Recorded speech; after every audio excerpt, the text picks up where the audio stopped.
Pues que Anna Wintour ya no va a ser la editora en jefe de Vogue USA. Ok.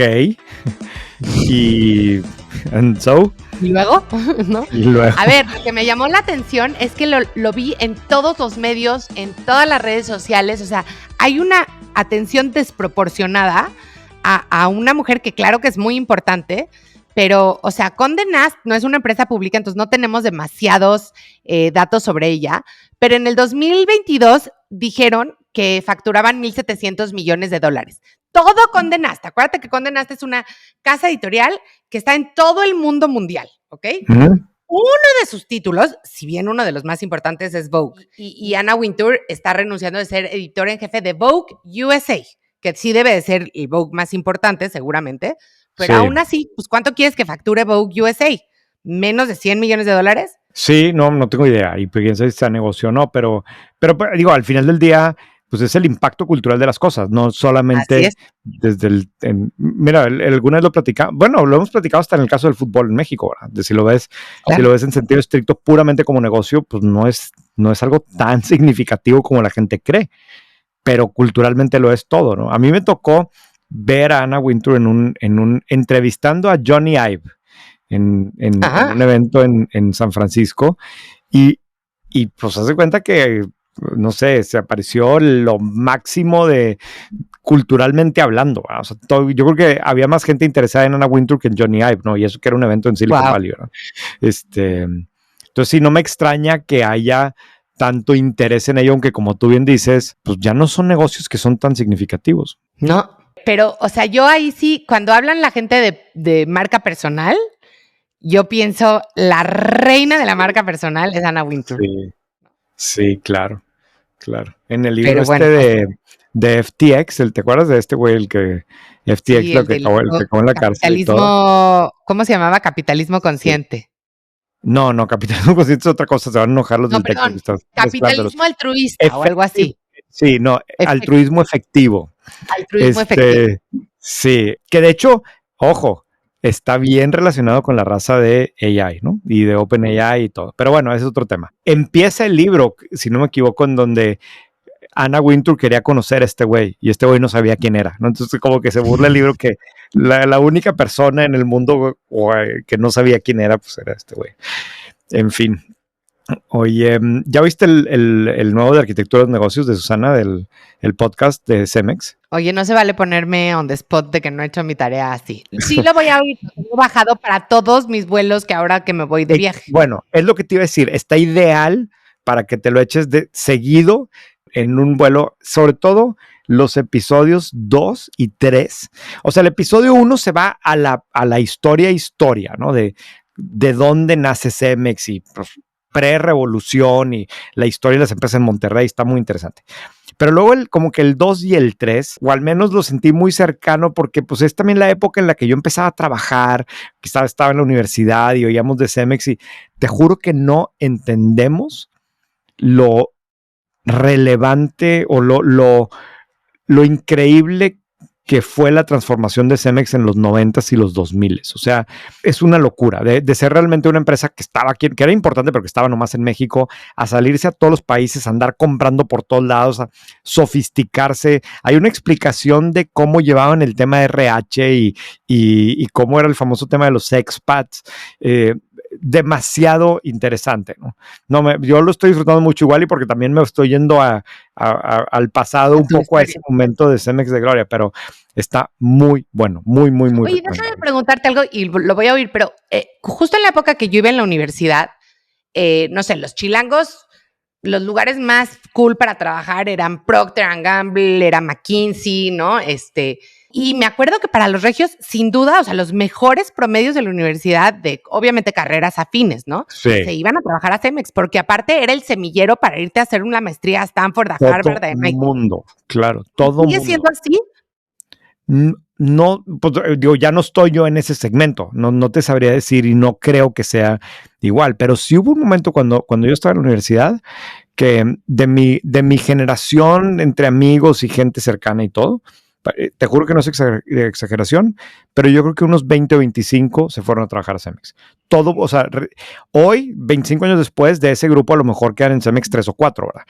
pero sí hubo un momento en donde todo mundo se quería ir a Cemex y como tenían el programa este de profesionistas en desarrollo y era demasiado atractivo para quien estaba en esa situación. Y como que este podcast, Susana, eso hace unas entrevistas de quienes lo explican que está, no sé, me trasladé al pasado y está muy, muy bueno y muy interesante lo que hicieron. Y claro, apenas voy a llegar a la parte donde se empieza a poner feo, pero, o sea, es que fueron y compró una empresa en $14,000 millones, Carla. Eso no lo hemos visto. Una empresa mexicana que esté saliendo a comprar primero una como de 5,000 millones y una de 14,000 millones. En los últimos 20 años que yo recuerdo no hemos visto nada así, al revés. Han venido a comprar empresas mexicanas por ese valor, pero no empresarios mexicanos que salen del mundo a comprar ese tipo de cosas. Sí, no, muy yo bueno. Me acuerdo que aparte tenían un CEO icónico, ya lo hablamos hace como 2 semanas, que yo decía que si estuviera Lorenzo Zambrano, a mí me gustaría ver su podcast, pero era la época de Twitter y yo me acuerdo que la gente, no sé, estaba un mexicano perdido ahí en Praga, ¿no? Y le sacaba foto a un camión de Cemex y tagueaba a don Lorenzo Zambrano y don Lorenzo lo retuiteaba, o sea, como que sí. Antes de ya me dio muchas ganas de escucharlo. Fíjate. Sí, échatelo en los vuelos que tiene esta semana. Sí te vas a entretener. Oye, yo creo que antes de pasar a todo, tenemos que hablar de los comentarios que nos dejaron. Como saben, desde que empezamos a pedirles que nos dejaran comentarios, me tiene muy impresionado a mí. Estoy muy agradecido con la cantidad de personas que participan. Y sí, hay un par de cosas que vale la pena destacar de lo que nos dijeron esta semana. Nada más hablando de los comentarios, que yo también los disfruto muchísimo, muchísimo leerlos. Y alguien el otro día me mandó un mensaje directo en Instagram que decía, porque contesté un comentario, o sea, puse en Spotify ya puedes contestar un comentario. Entonces decía, Carla Berman contestó tal. Y alguien me preguntó, ¿esta sí eres tú o no sé qué? Entonces sí, o sea, bueno, por lo menos esa sí era. Pues cuando creo que es relevante me gusta contestar los comentarios en Spotify. Entonces sí, síganos los dejando. Ya. Y el otro también, una persona me escribió porque la semana pasada que hablamos de la Fibra Next, de como spin-off de Fibra 1, y yo me cuestionaba por qué hacía el IPO en México. La BMB. Y me explicó una persona que sabe evidentemente mucho más que yo, que pues claramente esto es porque para calificar como fibra tienen que estar listados y cotizados en México. También después podrá hacer emisiones para atraer inversionistas de otros países, pero tiene que nacer cotizado en México para poder ser una fibra. Entonces ahí está la explicación a la duda que yo tenía. Misterio resuelto. Gracias. Hay una conversación que todos los CFOs conocen. ¿Por qué no ha caído el pago? ¿Por qué no tenemos este método? ¿Alguien actualizó el Excel? En empresas grandes con estructuras complejas, el problema ya no es vender, es cobrar. Y ahí es donde entra Toku. Toku es uno de los líderes en Payment Relationship Management. Toku automatiza y gestiona toda la relación financiera con los clientes, desde el primer cobro hasta la conciliación, con tecnología, datos y acompañamiento. El resultado, más eficiencia, más recaudación, menos errores y empresas que por fin pueden volver a enfocarse en lo que realmente importa. Así que zapatero a tus zapatos. Toku se encarga del resto. Si quieres conocer más, entra a trytoku.com. Esto se escribe trytoku.com. Bien, bueno, empezamos con las breves. Oye, y antes de empezar con las breves, no sé si en este momento vale la pena decir, pero las siguientes 3 semanas, René y yo vamos a estar de vacaciones, pero intercalados. Entonces, las siguientes 3 semanas no nos van a escuchar juntos. Tenemos ya planeado cosas bien padres, pero para que disfruten mucho este podcast. Sí, vamos a hacer cosas un poco diferentes, pero la idea es que podamos seguir teniendo presencia todas las semanas aquí. Qué bueno que se te ocurrió porque no había pensado en eso. Ok, ¿por dónde empezamos, Carla? Con las breves. Yo creo que a ti no te gusta hablar de política y así, pero tenemos que hablar de lo que pasó la semana pasada con 3 bancos mexicanos. Sí, bueno, sí, pero eso no es política. Bueno, a ver, de esto voy a hablar el viernes en el artículo de White Paper. Los suscriptores lo van a poder ver ahí. Es bien delicado lo que pasó. Yo estuve leyendo las notas del Departamento del Tesoro donde explica todo, del Treasury Department. Y claro, hay un lado así como muy, muy Trump en el lenguaje. Estamos haciendo algo insólito y todo, pero o sea, yo cuando lo vi me alarmé mucho, me preocupó muchísimo por el sistema financiero en México, pero yo creo que tenemos que entender varias cosas, ¿no? Uno es que evidentemente esto es un golpe muy duro a estas instituciones en particular, y ahorita si quieres platicamos un poco por qué. Segundo, si lo ves en el contexto de todo, también es una realidad que en los últimos semanas, meses, pues Estados Unidos se metió a ver con el tema del huachicol y hubo temas relacionados con eso, con impacto en México. Estuvo el famoso tema de las visas de los políticos, que si le habían quitado a la alcaldesa de no sé dónde la visa. O sea, claramente Estados Unidos sí está haciendo una serie de medidas como más comprensivas que tienen implicaciones en instituciones mexicanas, ¿no? Aquí como que te pones a leer lo que explica FinCEN de por qué deciden pues no sé si revocarle, pero impedirle a estas instituciones, a 2 bancos y a una casa de bolsa, que hagan transferencias con Estados Unidos.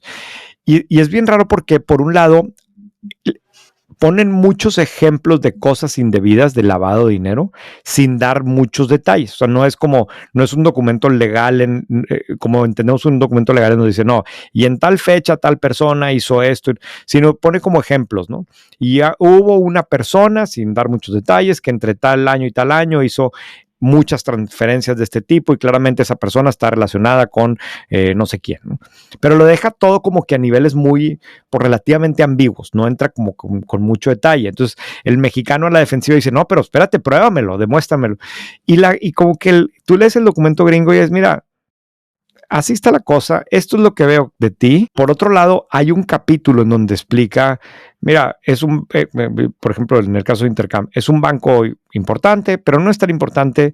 Si lo cancelamos, no va a pasar nada, no le va a pasar nada a las instituciones en México. Déjame, espera, te quiero interrumpir, porque a ver, estos bancos y la casa de bolsa son entidades mexicanas, ¿cierto? Ajá, exacto. Gobernadas por la ley mexicana y por la ley de valores de México, ¿cierto? Ajá, sí. Entonces, cuando Estados Unidos dice, o sea, quiero entender un poquito como el flujo de las cosas. Cuando Estados Unidos dice, a ver, sospechamos que estas 3 instituciones tienen cosas que no son kosher.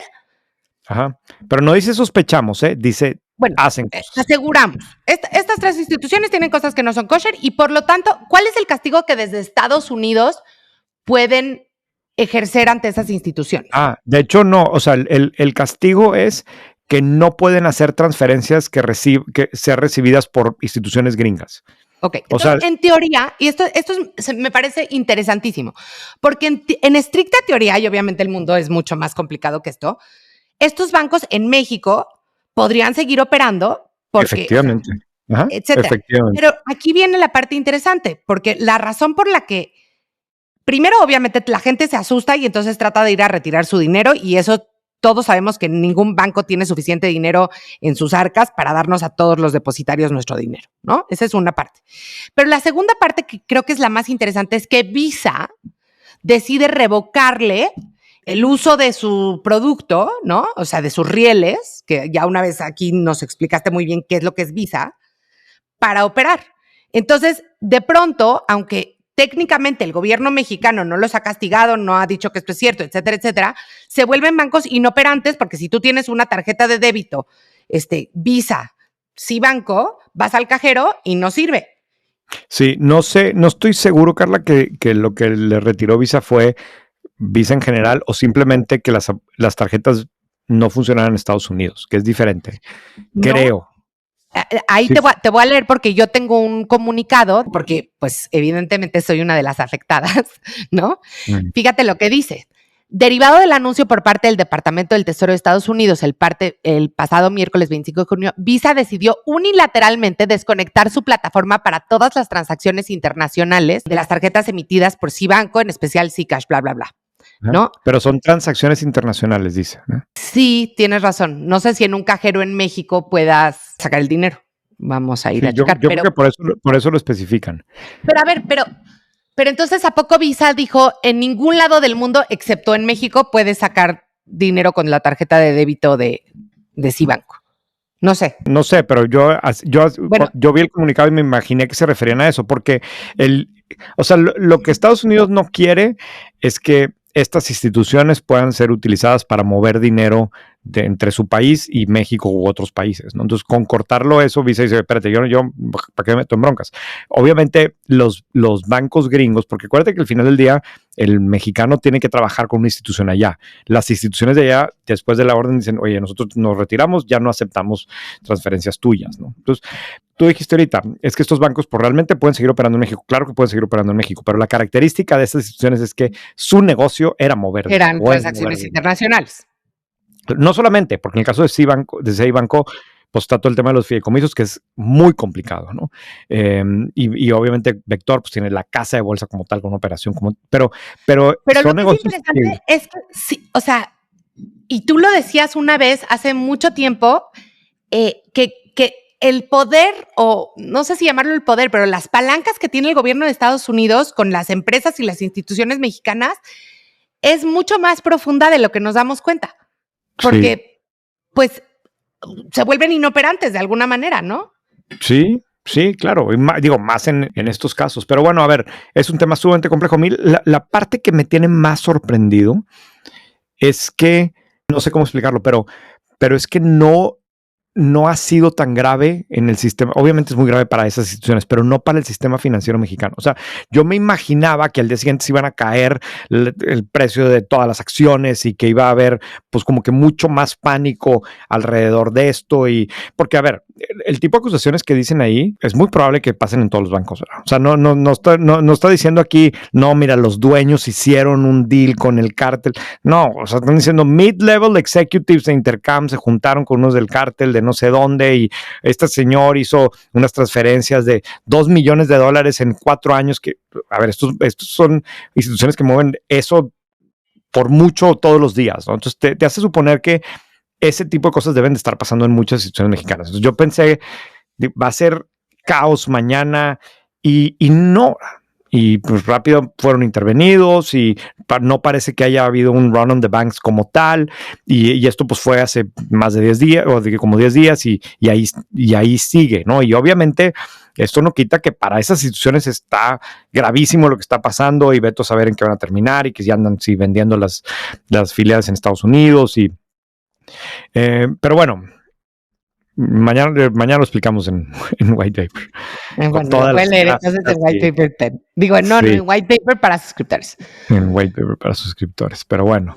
Bueno, y hablando de bancos, sí. Queríamos hablar de neobancos. Queríamos hablar de Clara y Plata, que son dos neobancos que han anunciado en las últimas semanas que les ha ido muy, muy bien.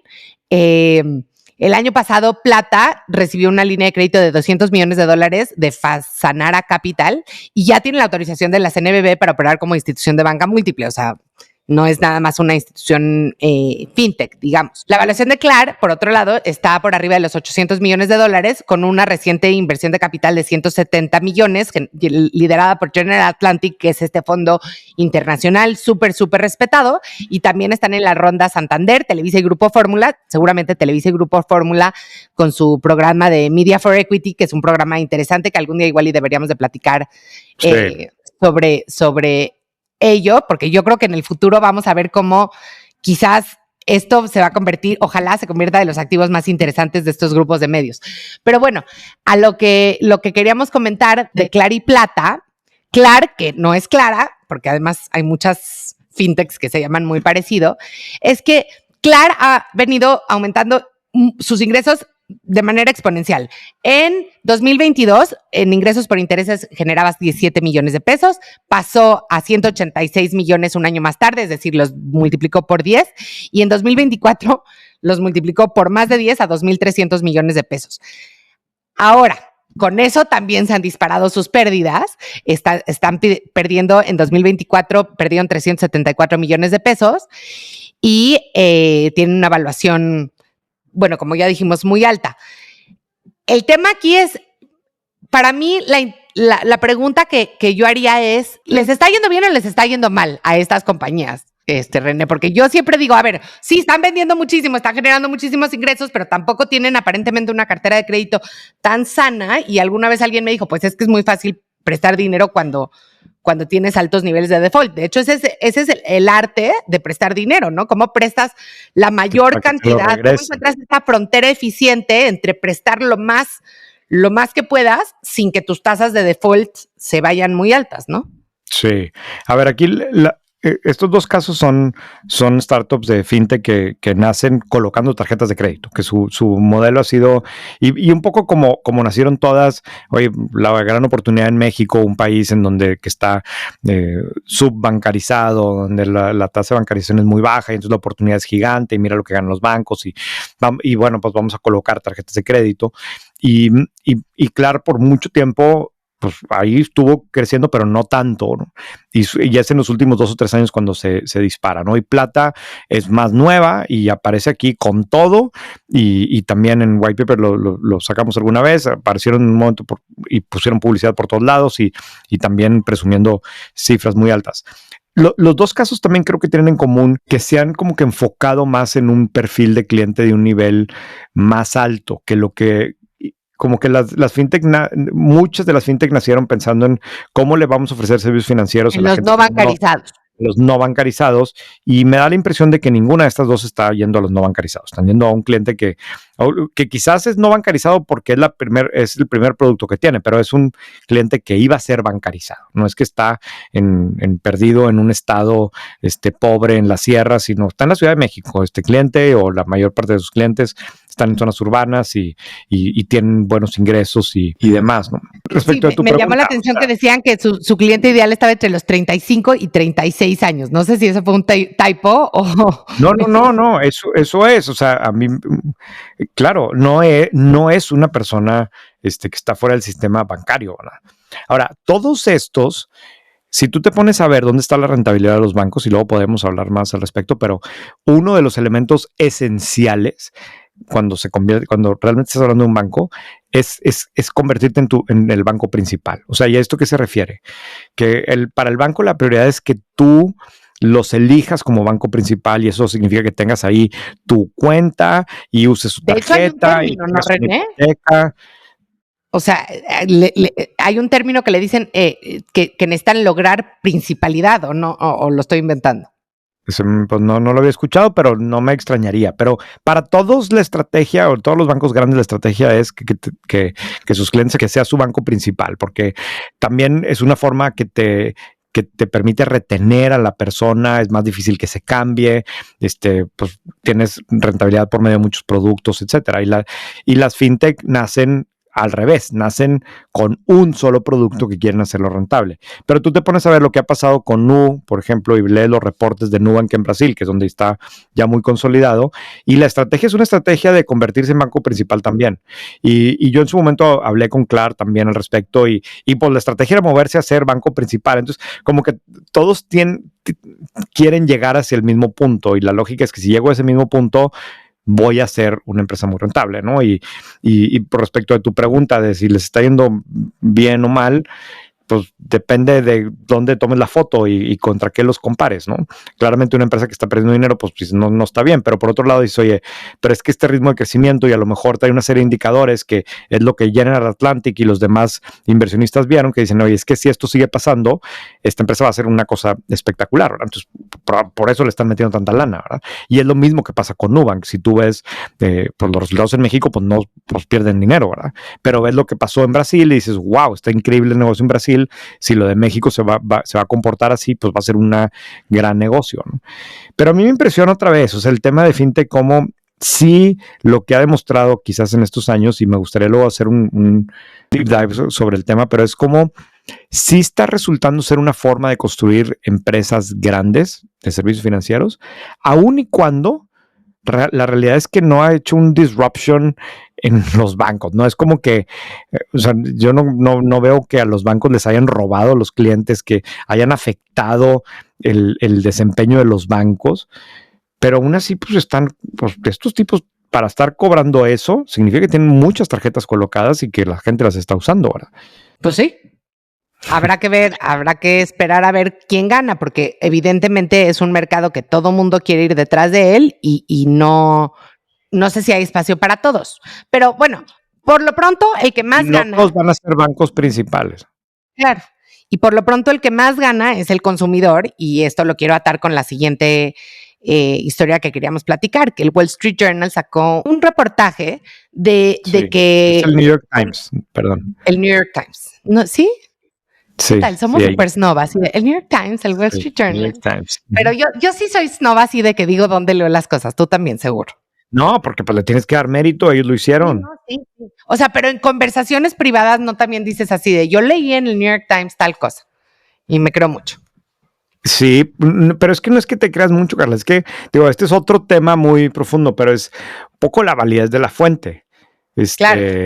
Hay una carrilla ahí con unas personas cercanas, que siempre que una persona dicen que, ya no le creo. Cuando la frase empieza, dicen que, entonces siempre le digo a mi comadre, es que lo viste en TikTok, ¿verdad? Sí, lo vi en TikTok. Me da pena decir que lo viste en TikTok, pero cuando empieza la frase, dicen que, pues ya es diferente a que tú empieces diciendo, leí en el New York Times, ¿verdad? Sí, que puede, o sea, otra vez, puede tener un bias, puede tener lo que sea, pero sabes que hay una empresa que tiene un proceso, que se va a hacer responsable. Varias personas lo vieron y pues, es diferente, ¿verdad? Sí, claro. Y como tú dices, que sí se puede equivocar, pero las probabilidades son menores. O no que se quiera equivocar, o sea, al final tiene un bias. Pero bueno, te estoy diciendo quién me lo dijo y ya tú sabrás cómo leer ese bias, ¿verdad? Sí, pero también creo que decir que lo leíste en el New York Times, estás tratando de decir algo sobre ti, como cuando traes una gorra puesta de white paper o, por ejemplo, ahorita, y me estoy desviando, pero si están viendo el video, la verdad es que estaba platicando con René que están divinas las ilustraciones que tiene detrás, que son ilustraciones de white paper, que yo sí colgaría en mi oficina. Pero bueno, volviendo al tema, el New York Times tiene un artículo de que la generación Z ahorra mucho más de lo que la generación anterior y que realmente no deberíamos de estar preocupados por ellos porque eso sí van a estar ahorrando para su retiro desde chicos. Y en parte, una de las razones, y esto es a lo que quería atar de Plata y Clar y todas las fintechs, es porque hoy en día, por distintos factores, uno de ellos siendo que las tasas de interés están más altas, otro que es más competido que nunca el sistema financiero para captar a los clientes, pues tienes productos que te dan un interés, pues que ya pinta, ¿no? Cuando tú eras chico, René, porque yo soy tanto más joven que tú, pero también cuando yo era chica, muchísimo más joven, que era la época de Alan Greenspan, si mal no recuerdo. O sea, las tasas de interés estaban o sea, para efectos prácticos en cero durante muchísimos años. Entonces, como que ¿para qué metías tu dinero al banco si te iba a dar cero de interés cuando los chavos de hoy, y siempre cuento esta historia, pero el dinero para pagar la fiesta de graduación de mi hija y sus amigos, Daniela era la tesorera y yo era la tesorera de la tesorera, entonces abrí una cuenta en Story y les daba 14%. Entonces ya es una super lana, ¿no? Sí, claro, sí, completamente de acuerdo. Yo también lo veo en mi casa, o sea, la combinación de que sea tan fácil abrir y administrar una cuenta y tengas tantas opciones. Evidentemente, el hecho de que te paguen por tener tu dinero ahí y una tasa que sí termina siendo dinero, 10, 12, 15% en algunos casos. Y además, yo creo que aquí sí hay un efecto de TikTok o de que hay gente hablando del tema, pero yo veo las conversaciones de mis hijos y entonces, bueno, ¿y el tuyo cuánto te da? Y entonces a mí esto, entonces si meto tanto, me va a dar tanto. Y cosas que no pasaban cuando yo tenía 20 años, ¿verdad? Nadie andaba hablando de la tasa y cuánto te da porque no te daba nada. Banamex contra Vital, ¿verdad? Pues no, nadie hablaba de ese tema, ¿verdad? Y el libretón, banca Serfín contra sí, o sea, exacto. No existía esa discusión. Yo sí la veo y mis hijos que empiezan a trabajar y que empiezan a generar sus propios ingresos y quieren y piensan qué hacen con el dinero. Ay, si lo pongo en y me va a dar tanto, ir en la cajita y esta más. Para mí es muy evidente que sí está pasando y es donde dices, wow, esto sí es un efecto de la tecnología que tiene una implicación pues muy fregona, ¿verdad? Y muy real. Y sí hay además, como tú dices, mucho más conciencia de los temas de finanzas personales, etcétera. Sí, completamente de acuerdo. Vamos a ver cuánto dura. Yo quería hablar de este tema, que esta sí es una nota del Wall Street Journal, que de hecho estaba buenísima la nota porque tenía fotos y videos, pero de cómo en los centros de distribución de Amazon hay más de 1 millón de robots en operación. O sea, Amazon está a nada, o si no es que ya llegó, de tener más robots que personas en sus bodegas, ¿no? Obviamente aquí robot se refiere desde las manos robóticas estas hasta los como carritos que van llevando cosas de un lado a otro, ¿no? Pero el dato que más me impresionó es la productividad por empleado, ¿no? Es donde dices, aquí está la promesa de la tecnología, ¿no? Que pasa, que por empleado pasaron... No es inteligencia artificial. No es inteligencia. Sí. Bueno, pues algo habrá, pero no sé. Y los paquetes que la empresa procesa anualmente por empleado pasaron de 175 hace 10 años a casi 4,000 paquetes por persona en la actualidad, ¿no? Entonces, cada empleado se hace mucho más productivo cuando tiene el apoyo de los robots, y eso está teniendo la consecuencia de contratar menos, ¿no? O sea, el número promedio de empleado por bodega también es el más bajo que tiene en los últimos 15 años Amazon, gracias a esto. Y digo, y simplemente como por contrastar, justo coincidió que en estas semanas Amazon inauguró un centro logístico en la Ciudad de México, pero bueno, aquí el mensaje sí es cuántos empleos han creado, como que por un lado en Estados Unidos ves, no, robots y la madre, y aquí pues no estoy diciendo que no usen robots, no tengo idea, pero aquí el mensaje es que han generado muchísimo empleo, que es el tipo de mensajes que son políticamente correctos en México. Ok. Ya, esta me tiene muy feliz de la vida y no sé, o sea, qué tan feliz me tiene, que estoy demasiado feliz. Esta sí es una noticia del Wall Street Journal. Bueno, aunque ¿por qué te tiene feliz? Sí. Te voy a decir que me Bueno, a ver, dila y luego me dices por qué la tienes, por qué te tiene feliz. La noticia es la siguiente, que Lululemon, que como tú sabes es una de mis marcas favoritas, de hecho esta chamarrita es de Lululemon, ¿pero es de Lululemon o es de Costco? No, es de Lululemon, ¿ok? Pero aquí está la razón por la que me tiene muy feliz. Lululemon está demandando a Costco, básicamente por haberle, según ellos, robado propiedad intelectual y estar usando sus diseños y su tela y su todo para vender dupes, que es como le dicen ahora los chavos, a las cosas pirata, básicamente. O sea, que con marca Costco, específicamente la están usando bajo la marca de Costco, Kirkland Signature Brand, están vendiendo chamarras que justo se parecen a el ABC Pants, y las Define Jackets, que creo que esta es una Define Jacket, aunque no estoy 100% segura, mis hijas sabrían perfectamente bien. Y entonces hay una demanda y el Wall Street Journal está reportando sobre esto. ¿Por qué me pone súper feliz?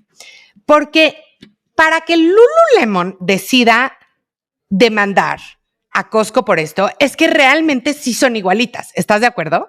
Entonces, ¿qué es lo que me pone feliz? Que a partir de hoy voy a ir a comprar mi ropa en Costco, si es que no las descontinúan por esto. O sea, creo que la demanda puede estar teniendo el efecto completamente contrario a lo que hubiera querido Lululemon, porque a lo mejor mucha gente no se animaba a comprar la ropa en Costco porque decía, no, es que sí es como Lululemon, pero es como la versión chafa. En el momento que Lululemon demanda a Costco, para mí lo único que están haciendo es validar que realmente es exactamente la misma prenda. ¿No lo crees? Claro, imitan el look and feel. De hecho, sí, o sea, en un chat aquí ponían, oye, mejor vamos a Costco ya, ¿no? O sea, claro. Sí, tienes toda la razón. O sea, pareciera ser que se le prohibido, niñas de esta casa, pedir una chamarra de Lululemon sin antes ir a ver si está en Costco. Porque básicamente, claro, si Lululemon está tan preocupado es que es exactamente la misma calidad.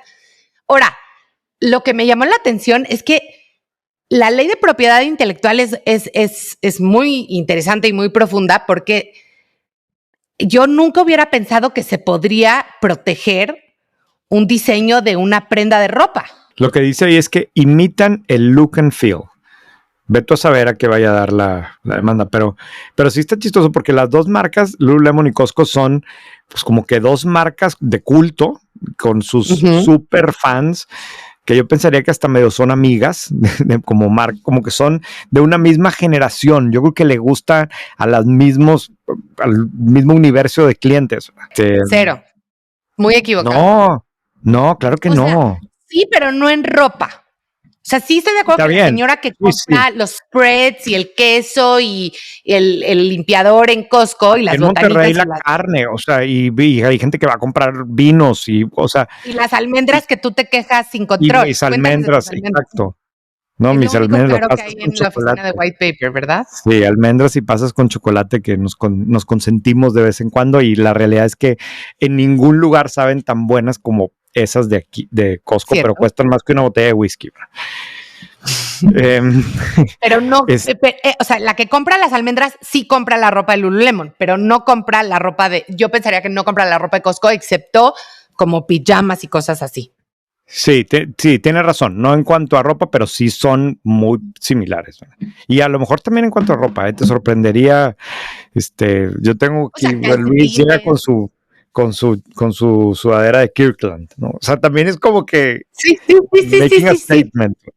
Sí, sí. Este, Muy bien. En fin, me interesa seguir este caso porque yo creo que va a tener un efecto mucho más positivo para Costco que lo que podría ganar Lululemon, porque de alguna manera están dándole validación a que la ropa de Costco es tan cool como la de Lululemon. Sí, Vamos a ver. yo quiero suponer que hay gente súper inteligente y a la hora que plantearon la demanda lo consideraron, no tengo idea, pero es una nota que sí va a estar, porque está ya, seguramente, para cuando salga este podcast ya va a estar por todos lados. Sí. Muy bien, la duda, tú tenías una duda Yo de la tenía una semana. duda. El viernes pasado sacaste un artículo de viernes de White Paper sobre Y Combinator, esta aceleradora de empresas que ha tenido un efecto impresionante en el ecosistema emprendedor del mundo, yo diría. Me parece que entre su legado más importante es que ellos, si no inventaron, por lo menos popularizaron el tema de lo que se llaman los standard terms, los términos estándar, donde dicen, a ver, yo quiero invertir en tantas empresas que no voy a verlas con el nivel de profundidad que se requiere para asignar una evaluación a cada una y básicamente yo quiero el 5% de tu empresa por tanto dinero y a todas les invierten igual, ¿no? Ahora ya es una cantidad mucho mayor. Pero Y Combinator, que además de ahí salió Sam Altman, que es el fundador de OpenAI, lo que hablabas de era muy interesante del efecto que ha tenido Y Combinator en las startups en México, ¿no? Y hablabas de empresas que han pasado por ahí como Nowports, que es quizás la que mayor valuación ha logrado tener, y como otras que aunque en su momento fueron muy bien validadas por justo haber pasado por uno de estos baches de Y Combinator, pues hoy en día dejaron de estar ya no operan, ¿no? Sí. Perfecto es un ejemplo, Vic es otro ejemplo. Y lo que te quería decir, mi duda es, decías que pasaron como 96 mexicanas por ahí, o Sí, inventé el déjame número. Laura, sí, en total son como 90 y tantos. El Y pico fue obviamente en el 21 cuando estaba el ecosistema emprendedor súper de súper moda y bollante. la última mexicana que pasó, que fue hace mucho, ya fue 2024. Y mi duda era, ¿qué pasó con todas? Yo quisiera el análisis al estilo White Paper de qué pasó con todas ellas, porque me platicaste de 2 o 3, pero yo sí quisiera ver un análisis como, a ver, de estas 96, tantas dejaron de operar, tantas sí consiguieron rondas subsecuentes, tantas acabaron vendiendo, tantas Sí, los fundadores huyeron de México. O sea, no lo sé, sí. pero Pues me mira, gustaría un o sea, análisis más profundo. sí, oficialmente de lo que parece ahí en la base de datos de YC es que de las 91 mexicanas, que ojo, que el término mexicana está medio chistoso, porque, por ejemplo, Nowports no está calificada como mexicana. No sabemos por qué. Pero y hay muchas de esas que ni están en México ni fueron fundadas por mexicanos, pero su principal mercado era México. Entonces también por eso, como que está chistoso la calificación de cuáles son mexicanas. Pero de las 91 que aparecen ahí, 16 aparecen como inactivas, ¿no? Son las que en principio ya cerraron. 9 se reportan como adquiridas, ¿no? Y el resto en principio siguen activas, ¿no? La mayoría pues está en la Ciudad de México, 19 en Monterrey, 6 en Guadalajara. Digo, una cosa que nos llamó mucho la atención es que fuera de Nowports, que otra vez es un caso diferente, pero al menos los unicornios en México no pasaron por Y Combinator. De las que sí pasaron por Y Combinator, hay algunas como Nexu, por ejemplo, que también hablamos de ellos en White Paper el año pasado, que son empresas ya pues bastante grandes o con bastante relevantes que han seguido haciendo rondas y que hasta donde sé operan negocios que funcionan muy bien. Está Boleto Móvil en Guadalajara, que de hecho fue la primera o de las primeras y que se ha consolidado muy bien. 99 minutos, de las más grandes, pero también la mayoría o muchísimas, pues ahí está, o sea, no, como que hubo un momento en que Y Combinator parecía como que un super Parecía sello. como un sello de que ibas a ser exitosísimo. Y a ver, ya seguir operando en el contexto que la mayoría de las empresas quiebran, ya tiene su mérito, ¿no? Sí. Sí, pero pues no, o sea, en Y Combinator gringo pues estuvo Airbnb, Slack, o sea, sí realmente había un track record de unos muy impresionantes, pero claro, luego también a medida que se fue haciendo grande, pues pasaron miles y miles, y no es que decenas de miles de empresas, y pues ahí está. Está muy bueno, es un artículo que escribió Daniela Div, y me parece muy rica la investigación que hizo, pero sí, yo también me quedo con la duda y estaría interesante tratar de hacer una por una, ¿no? Y me lo imagino como infografía, además. Creo que sería así, de esas infografías que todo mundo usaría en sus presentaciones. Más pendientes para White Paper. Muy bien, vámonos al deep dive de hoy. Ok, bueno, el deep dive de hoy es una actualización sobre lo que está pasando sobre la inteligencia artificial. Y cada vez que hablamos de inteligencia artificial, la verdad es que René me hace un poquito de pushback porque siempre me dice, nuestros lectores, nuestros escuchas leen y escuchan un montonal de cosas y entonces, ¿qué ángulo podemos traer diferente a la mesa? Y a veces hay y a veces no tanto. Pero en esta ocasión, lo que me hizo a mí insistirle a René que quería yo hablar de inteligencia artificial es que Mary Meeker, que para mí es una de las grandes pensadoras del mundo de la tecnología, sacó un reporte sobre inteligencia artificial que tiene 300 hojas. Y entonces, pues yo decía, pues a lo mejor no todo el mundo se va a echar las 300 hojas y podríamos hacer un resumen tanto de eso como de otras cosas que hemos estado viendo alrededor de inteligencia artificial.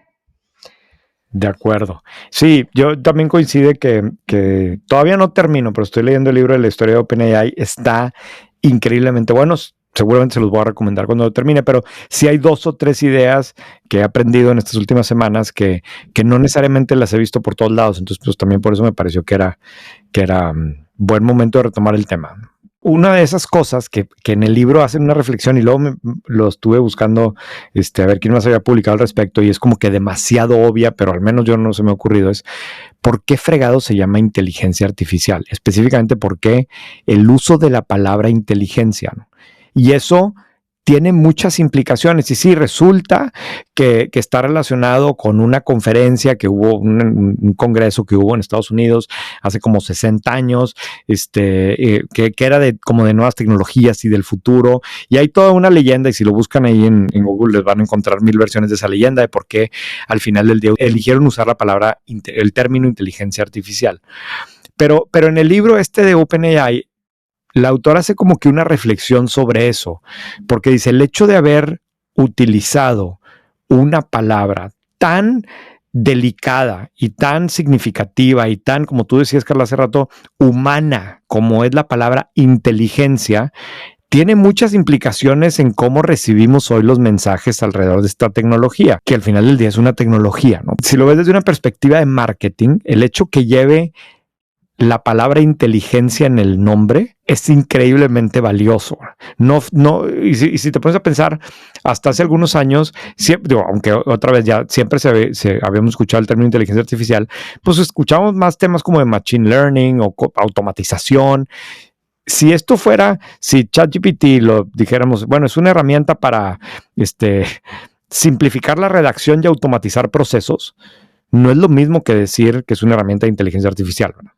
Es como que mucho más poderoso el mensaje, y como que esa reflexión me pareció muy significativa, porque yo en lo personal sí de repente siento que se nos olvida que detrás de esta tecnología, que es muy, muy significativa y tiene demasiado potencial, lo que tú quieras, pues al final del día hay unas empresas que lo que tienen que hacer es ganar dinero, ¿verdad? Y darle valor a sus inversionistas y crecer y generar más negocio, ¿verdad?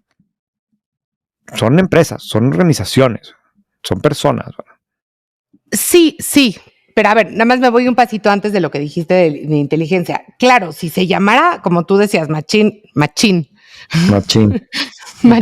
como, perdón. Bien, machine.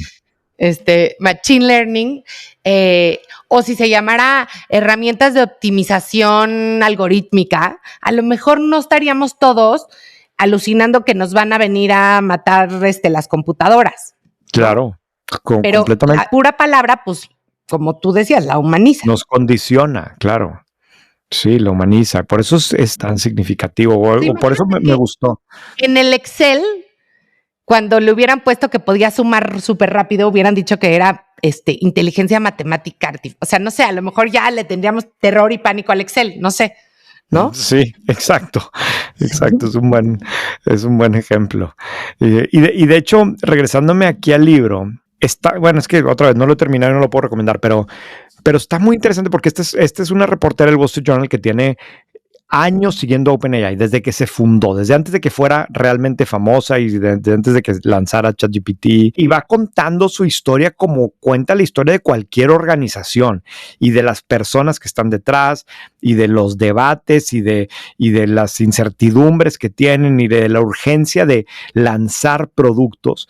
Y habla mucho de estrategias comerciales, y justo hace unos días The Information publica una nota que como que para mí es importante destacarlo, porque otra vez regresamos a una idea clave, y es que OpenAI está haciendo cada vez más énfasis en su estrategia comercial en vender consultoría y vender proyectos personalizables a organizaciones grandotas. O sea, específicamente de cómo pues sacarle provecho a su tecnología por parte de los gobiernos, por ejemplo, ¿no? Dice, está vendiendo hoy contratos que empiezan en $10 millones, ¿no? Y le va a hacer una adecuación para que el departamento de no sé qué en Estados Unidos use ChatGPT para no sé qué cosas, ¿no? Lo compara con Palantir, ¿no? Y entonces hace un análisis y dice, a ver, OpenAI en este sentido se está pareciendo a las empresas de consultoría grandotas, ¿no?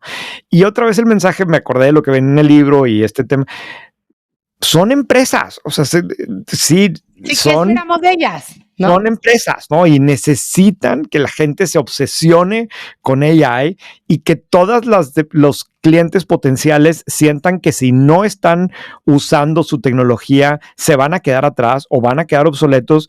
O sea, si me voy al mundo de white paper, yo qué más quisiera que todo mundo sintiera que si no lee white paper se va a quedar fuera de la jugada y por lo tanto me tengan que comprar suscripciones, ¿no? Es un poco lo mismo. Claro. Y sí, mi chamba es hacerte sentir eso, nomás que estos tipos lo hicieron de una manera increíble y hoy si un analista en una llamada trimestral te pregunta que qué estás haciendo en AI al CEO y el CEO dice nada, pues probablemente, a menos que seas el de 3B, probablemente te va a afectar en el precio de la acción. A eso llegaron. O sea, imagínate un escenario en donde para tu siguiente trabajo te pregunten si lees white paper o no, y si no lo lees no te dan el trabajo. Es mi sueño, ¿a qué pasa eso? Voy a vender todas las suscripciones del mundo. Sí. Pero otra vez, hay organizaciones con una estrategia comercial que lo que necesitan es que todo mundo estemos hablando de ella y que sientas que todo va a cambiar a menos que... Te estás quedando atrás tremendamente si no aprendes a usarlo, si no pagas la versión premium, ¿no?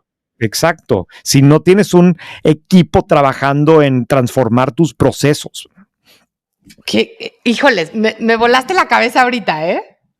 Siempre hablamos antes de los subtemas, pero no me lo habías dicho así con tanta profundidad y me siento como que estoy en la Matrix. Ya sabes, como que alguien me descubrió así que estoy en The Truman Show y yo diciéndole a mis hijas que tienen que aprender inteligencia artificial porque si no ya nunca nadie las va a contratar. No. Sí, es muy interesante lo que dices. Y por otro lado, hablando del revenue, cuando ves los financials, y claro, es temprano todavía, pero cuando ves los financials de OpenAI, te das cuenta que todavía, o sea, para llegar o sea, para poder justificar su evaluación en un escenario más maduro, una de las métricas más importantes es el ARPU, ¿no? Que es el Annual Revenue Per User. ¿Cuánto le pueden extraer de valor a cada usuario las compañías de tecnología? Es Average Revenue Per User, ¿no? Tienes razón, Average Revenue Per User. Y según este análisis de Mary Meeker, OpenAI está en menos de, digo, no dice exacto aquí el número, pero está por los $17 por usuario, ¿sí? Al año, cuando Alphabet, por ejemplo, o sea, todas las compañías de Google están en $70, Meta está en $40, Spotify está en $23. O sea, se parece más en ARPU a Pinterest o a Duolingo. Entonces, claro que tienen que hacer que la gente use más la versión pagada, contrates más asientos para tu empresa, etcétera, porque eventualmente alguien va a empezar a ver estas métricas y va a decir, a ver, pero entonces, ¿por qué vale tanto esta compañía, no? Claro. Sí, a ver, o sea, no quiero que parezca que estamos demeritando la tecnología, que está increíble y que se puede hacer demasiadas cosas con ella y hay indicadores como lo que platicamos tú y yo también al principio de la velocidad de la adopción de lo que han logrado y todo, pero es importante no perder de vista este otro lado, ¿no? Que al final del día hay una necesidad de que esto se sienta como absolutamente indispensable porque pues, hay muchos intereses de negocio, ¿no? Y en ese sentido, por ejemplo, a mí justo me pasó estos días que estaba preparándome para hablar de esto, que Carla y yo tenemos una obsesión con Yuval Noah Harari, ¿no? Este autor de antropólogo que para mí, o sea, he escrito algunos de los libros que más me han tenido mayor impacto en mi vida, ¿no? Y me encanta cómo piensa y demás. Y él ha traído muy fuerte el tema de inteligencia artificial y específicamente él lo ve como una amenaza a la humanidad, ¿no? Al ser humano, porque por primera vez en la historia hay un ser que es de inteligencia artificial que le compite al ser humano y él lo lleva obviamente a un plano como filosófico súper, súper interesante. Y justo estos días se publicó una entrevista a él sobre este tema. Y coincide que en estos días me eché el podcast del New York Times en donde entrevistan a Peter Thiel. Y Peter Thiel, pues de alguna forma pero también un autor, no es un autor, es un inversionista, pero que también tiene un libro muy bueno y también habla en términos a veces muy filosóficos y muy visionarios. Y es inversionista en varias de las empresas de inteligencia artificial más importantes y está muy relacionado con todo lo que tiene que ver con nuevas tecnologías. Y me impresionó mucho porque mientras que Yuval está dándole una importancia increíble a la inteligencia artificial en el futuro, Peter Thiel en esa entrevista como que, pues sí, es importante, pero al revés, o sea, como que minimiza su trascendencia, ¿no? Y me pareció fascinante porque yo hubiera esperado exactamente lo contrario. Incluso la persona del New York Times le insiste, pero oye, pero tú eres inversionista en esto. Y no, claro, no, y es muy importante. Pero como que su postura es mucho menos fanboy, mucho menos esto viene a transformar el mundo, y sino incluso es así como que, ¿is that it? O sea, eso es lo que hoy la humanidad tiene como gran proyecto, la inteligencia artificial. Wow, o sea, me chocó mucho ver estas dos posturas de dos personas que sé que tienen la cabeza muy bien amueblada, que reflexionan muy bien sobre los temas y que me pareció sumamente contrastante y sobre todo en el caso de Peter Thiel, pues muy sorprendente por ser él quien es y por ser su background y por ser en dónde vive y en qué está metido, ¿verdad? Pero lo que estaba pensando, René, es que si se nos ocurre algún ejemplo, o a ver si a alguien se le ocurre algún ejemplo del pasado, donde dos grandes pensadores, ¿no? Hayan tenido visiones tan distintas de algo importante y que solo uno haya al final tenido la razón. Ya. Digo, yo no soy muy conocedora de la historia, pero seguro hay algunos buenos ejemplos. Sí, seguramente. Y alguien nos va a contestar al respecto. Pero ese es un tema que creo que vale la pena entender por la situación actual, o al menos a los que les guste reflexionar al respecto, ¿no? Y otro de los artículos que leíste esta semana hablaba de uno de los efectos negativos que va a tener o que probablemente vaya a tener la inteligencia artificial, que es psicofónica, ¿se dirá? No sé cómo se traduzca esa palabra. De hecho, no la puedo traducir. A ver, vamos a preguntarle a Google cómo se llama esta cosa. Pregúntale a ChatGPT. No, mejor pregúntale a ChatGPT. Mis dicen que ya es súper de viejitos preguntarle a Google nada. Psychophancy se llama. Y psychophancy en español es... La palabra psychophancy en español es... ¡Ah, wow! ¡Uf! Te vas a morir. ¿Sabes cómo se traduce? ¿Cómo? Adulación o servilismo. También puede usar sinónimos como lambisconería, lamebotas o lameculos y barbería. Ok, lambisconería creo que es la que decir psychophancy. Sí, claro. Bueno, y justo lo que dice es que las inteligencias artificiales, como pues quieren quedar bien contigo, y ahora que ya me rompiste el cerebro con esto de que necesitan mejorar su usage, pues claro que te vuelves más adicta a ellas o más, no adicta, pero más dependiente de ellas cuando sientes que te entienden, cuando sientes que es alguien que piensa como tú, pero nada más te ayuda a darte claridad. Y entonces lo que están diciendo básicamente es que te dan por tu lado en todo, ¿no? ¿no? Y si te dan por tu lado en todo, son lambiscones, exacto. Sí. ¿Y qué efecto va a tener eso en el futuro de cómo pensamos, ¿no? Cuando se supone que la inteligencia artificial, que tú piensas que es más inteligente y más objetiva que todos, cada vez que dices algo te dice que tienes razón en sentirte así, en pensar así, en que tu argumento es mejor que el de tu jefe, ¿no? Sí, te da por tu lado. Es un artículo del Wall Street Journal de estos días y dice que sí hay una tendencia muy evidente, particularmente en ChatGPT, por seguirte la corriente y por darte por tu lado y por sentirse pues lambiscón lo que te responde y por lo tanto te genera pues más confianza y te gusta más lo que dice y interactúas más con ello, que incluso OpenAI reconoció que la última versión tiene un tono, la última versión de ChatGPT tiene un tono que suena así, que suena lambiscón y que pues, te echa muchas flores y demás, y que supuestamente lo están arreglando para que no se vaya tanto por ese lado, ¿no? Pero pues eso es otra de las cosas que están pasando. Y si recordamos que según un artículo del Harvard Business Review, el use case número 1 para lo que estamos usando en 2025 a ChatGPT es para que sea nuestro consejero. Imagínate, pues todos andamos por la vida creyendo que nosotros somos los que estamos bien y nuestro esposo, socio, amigo o jefe es un idiota, ¿no? Claro. Y esto te lo dice, te contesta de forma tan padre que pues claro, es lo que quieres escuchar, ¿verdad? Una reflexión a la que estoy llegando en estos días, y obviamente esto es una reflexión de hoy. ¿Quién sabe hacia dónde va esta tecnología y realmente quién sabe qué tan potente termine siendo? Porque ya ves que pues, hay este tipo de proyecciones, incluso las de Yuval tan trascendentales, ¿no? Pero mi impresión hoy, incluso a lo mejor basándome un poco en el video de John Oliver que recomendamos en White Paper hace unos días, está muy simpático de cómo se están abusando estas plataformas para generar contenido basura, ¿no? Y para generar todo tipo de imágenes y videos y textos automatizados. Es que al menos en lo que se refiere a generación de contenido, me recuerda un poco a la industria de fast food. Y a lo que me refiero con esto es que este tipo de plataformas definitivamente son ya y van a ser increíblemente relevantes en muchas cosas, ¿no? Y específicamente en esto de generación de contenido.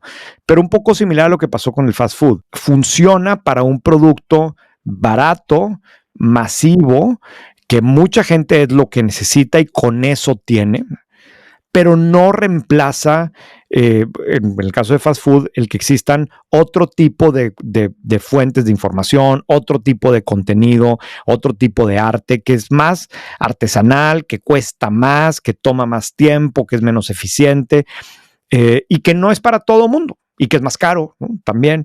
Y yo creo que va a terminar pasando algo así, en donde una buena parte del contenido generado termine migrando a plataformas de inteligencia artificial, que lo van a hacer muy barato, inmediato, etcétera, pero la calidad, el uniqueness, si tú quieres, no va a ser lo mismo que aquello que tiene un trabajo de personas detrás, ¿verdad? Entonces, mi impresión es que al menos si le tomáramos una foto hoy a lo que está pasando en el uso de este tipo de tecnología para generación de contenido, se está pareciendo a fast food, se está pareciendo a algo muy masivo, muy uniforme, de una cierta calidad, no mala, pero pues de una cierta calidad, que es increíble lo rápido que sale, que es increíble lo barato que es, etcétera, pero eso no quita que hay otro espacio que esto es incapaz de cubrir, ¿no? Esa es un poco la conclusión a la que estoy llegando yo, al menos en lo que se refiere a capacidad de generación de contenido hoy. No sé si otra vez si con las proyecciones de Yuval o de Eric Schmidt, el video que anda circulando ahí, de aquí a 5 años todo es diferente. Yo hoy no creo que vaya a pasar, ¿no? Y en el libro de OpenAI explican, por ejemplo, todos los procesos manuales y humanos que hay detrás de que funcione ChatGPT y te vuela la cabeza. O sea, no, como que de repente sentimos que todo es es HAL, el robot que está, un CPU que está procesando todo, y la realidad es que no es así, ¿verdad? O sea, sí hay unos servidores muy cañones, pero hay literalmente call centers en Venezuela etiquetando imágenes, ¿verdad? Entonces creo que no es exactamente como de repente parece que lo vemos. Por lo menos no todavía, ¿no? O sea, obviamente lo que tienes que hacer es alimentar suficientemente a los modelos para que aprendan, ¿no? Que es un gato, que es un perro, pero sí, claro, parece que todavía hay mucha más labor manual de lo que hubiéramos pensado. Claro, ¿no? Así es. Como reflexión final, en estos días que estaba leyendo este reporte, lo leímos Carlos y yo, se los recomiendo mucho, realmente vale mucho la pena. Es un PowerPoint, te digo, de 300 hojas, 340 hojas, pero es PowerPoint, ¿no? Entonces vas pasándolo así rápido. Y entonces Carlos mandaba al chat familiar varias de las imágenes y había una que decía, ya sabes, ¿qué puede hacer ChatGPT hoy según ChatGPT? Luego, ¿qué puede hacer ChatGPT en 5 años según ChatGPT? ¿No? Y ya la final era, ¿qué puede hacer ChatGPT según ChatGPT en 10 años? Y entonces dice que puede conducir investigación científica, diseñar tecnologías avanzadas, simular mentes humanas, operar compañías autónomas, desempeñar tareas complejas físicas, no sé exacto cómo, coordinar sistemas globales de logística y de manejo de crisis, modelar sistemas biológicos, etcétera, etcétera. Shape, esto es interesante. Darle forma al debate público y de políticas públicas y construir mundos virtuales inmersivos. Entonces, ¿por qué digo todo esto? Porque cuando le mandó eso, Carlos a las niñas, las dos grandes, que una ya se graduó en la prepa y la otra se gradúa en 2 años, las dos le decían, papá, ¿y entonces qué estudiamos? ¿No? O sea, si eso va a ser en 10 años, que es cuando estas niñas van a tener, no sé, 25 años, ¿qué estudiamos? Y Carlos les contestó así de, la verdad, no sé qué decirles. Y pregúntale a ChatGPT. No es muy común que no tenga que decir. La verdad es que yo tampoco sé qué decirles. O sea, sé qué carreras no dejaría estudiar a mis hijas, pero de las otras todavía tengo mis dudas. Ahora, si me pongo como Peter Thiel, pues a lo mejor no va a pasar nada y todos van a seguir siendo contadores, pero usando inteligencia artificial, y abogados, pero usando inteligencia artificial, y nada más el trabajo se va a volver más divertido, más de pensar, ¿no? Y lo que sí es que los que se quedaban con trabajos muy, muy manuales y muy de talacha, pues esos sí van a tener un problema, ¿no? No sé. Sí, de acuerdo. Estoy de acuerdo. Pues a ver qué opinan de las aplicaciones de esto en México, de dónde sí está cambiando o dónde ya cambió, que creo que hay muchos o debe haber muchos ejemplos interesantes, particularmente aquí en México. A ver qué nos comentan. Sí. Pero bueno, de hecho, yo como recomendación quiero recomendar esa entrevista a Peter Thiel. Y más allá del tema de AI, que es una cosita que toca, y por cierto, toca otras demasiado abstractas, al menos para mí, que si el anticristo y no sé qué cosa, a otro nivel, súper filosófica. Pero la quiero recomendar porque es un ejemplo de algo que verdaderamente es extraño hoy, que son dos personas que piensan muy diferente, que no están de acuerdo con la forma de pensar del otro, teniendo una conversación civilizada, ¿no? Y realmente no parece ser como que déjame ver cómo te gano el argumento, porque el periodista del New York Times claramente no piensa igual que Peter Thiel, y está muy bueno, porque ves dos puntos de vista informados, diferentes, cada uno exponerlo sobre muchos temas. Otra vez, es una conversación bastante filosófica, hay partes que no entendí yo nada de lo que estaban hablando, pero me encantó ver a dos personas que piensan muy diferente, tener una conversación muy rica, civilizada, interesante, muy recomendable. ¿Cómo se llama el podcast? Hard Fork. Ahí ponemos la liga. Buenísimo. Es del New York Times. Entonces, ¿no te invitaron a ti a la boda de Lauren Sánchez, Jeff Bezos, con todo lo que compras de Amazon, no? ¿No calificaste? No sé si se perdió mi invitación en el correo, aunque viste que estaba bien fea la invitación. No vi la invitación. Lo que vi fue un tweet que me dio mucha risa de una chava que decía, pues mira, todo el mundo le está tirando hate, que si la boda de Jeff Bezos y no sé qué, pero ayer a las 10 de la noche hice un pedido en Amazon y hoy a las 9 de la mañana estaba en mi casa. Me vale madre que no les guste la boda, ¿no? Claro, o sea, yo cuando vi eso de así puedes boicotear a Amazon, lloré de la risa. Pero fíjate que a mí lo que me pareció interesante de la boda de Jeff Bezos, a mí me encantan y los looks me parecieron espectaculares y Ivanka Trump es my style icon, etcétera. Pero es que su boda fue carísima, ¿ok? Costó $55 millones.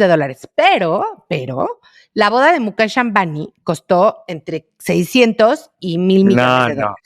Ok, pero a ver, o sea, ¿a dónde vas con esto? Ah, y voy a donde voy. O sea, si tú, porque ya sabes, yo varias amigas, ya sabes, tuiteando, poniendo en Instagram así de, mientras el mundo se muere de hambre, este señor se gasta $55 millones en su boda. Entonces yo le contesté a una, yo creo que para la fortuna de Bezos, esa boda realmente fue de hecho bastante más barata proporcionalmente que seguramente la boda de muchas de tus amigas para la fortuna que tienen tus muchas amigas. Proporcionalmente Entonces, hablando, pues sí.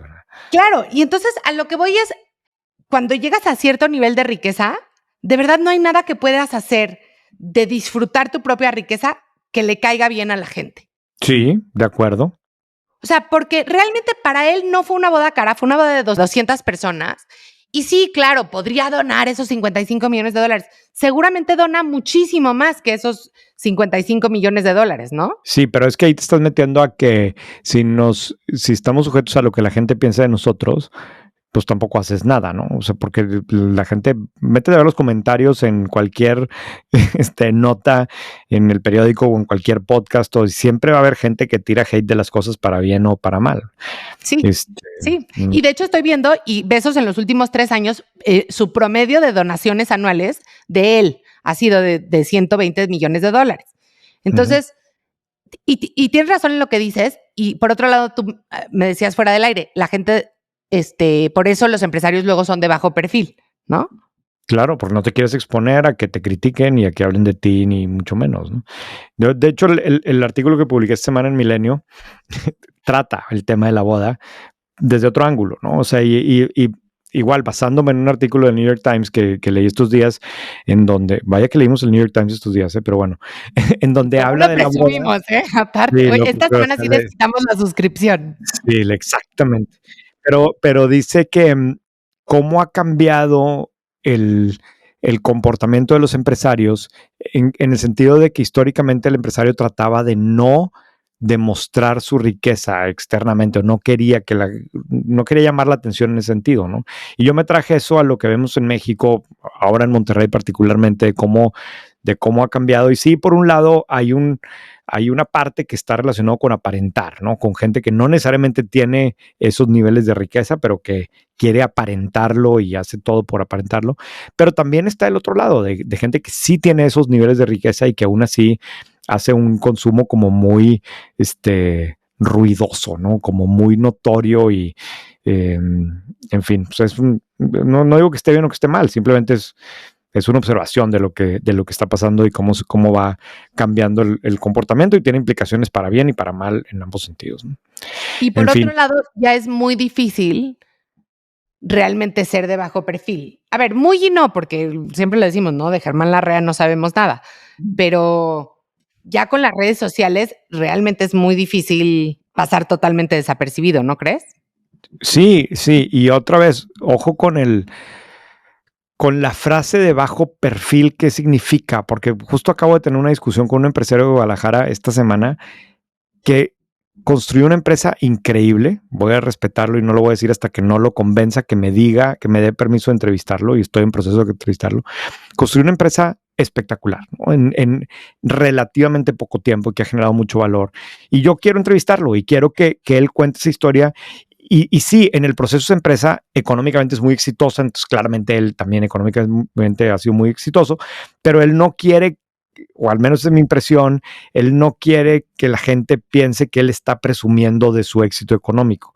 Y yo no quiero eso, pero lo que sí quiero es poder enseñar ejemplos de empresas muy valiosas que se construyen en este país, que son muy exitosas, porque creo que eso es algo que nos hace falta, ¿no? Y Claro. ver esos casos relativamente cercanos, ¿no? Que no es que sea una cosa súper sofisticada, sino alguien encontró una fórmula para hacer negocios y generar mucho valor y que lo hizo consistentemente a través de muchos años y, por favor, que no me salgan con que bajo perfil. Eso lo necesitamos contar. Eso yo quiero que mis hijos conozcan ese tipo de historias y quiero que otros empresarios conozcan ese tipo de historias y sepan que pues, existe y cuál fue la fórmula que le funcionó, ¿no? En fin, que no es lo mismo a decir, bueno, quiero gastarme todo en esto y poner un video en Instagram de mi yate chocando con el yate de Steve Jobs. Pero bueno, esos son estilos y cada quien tiene sus fórmulas que le gustan. Muy bien. Gracias, Carlos. Pues René, seguimos en contacto. Nos vemos en 4 semanas. Pero bueno, ahí te encargo el changarro y luego tú me lo encargas a mí. Igualmente. Bye. Bye. Hay una conversación que todos los CFOs conocen. ¿Por qué no ha caído el pago? ¿Por qué no tenemos este método? ¿Alguien actualizó el Excel? En empresas grandes con estructuras complejas, el problema ya no es vender, es cobrar. Y ahí es donde entra Toku. Toku es uno de los líderes en Payment Relationship Management. Toku automatiza y gestiona toda la relación financiera con los clientes, desde el primer cobro hasta la conciliación, con tecnología, datos y acompañamiento. El resultado, más eficiencia, más recaudación, menos errores y empresas que por fin pueden volver a enfocarse en lo que realmente importa. Así que zapatero a tus zapatos. Toku se encarga del resto. Si quieres conocer más, entra a trytoku.com. Esto se escribe TRYTOKU.com.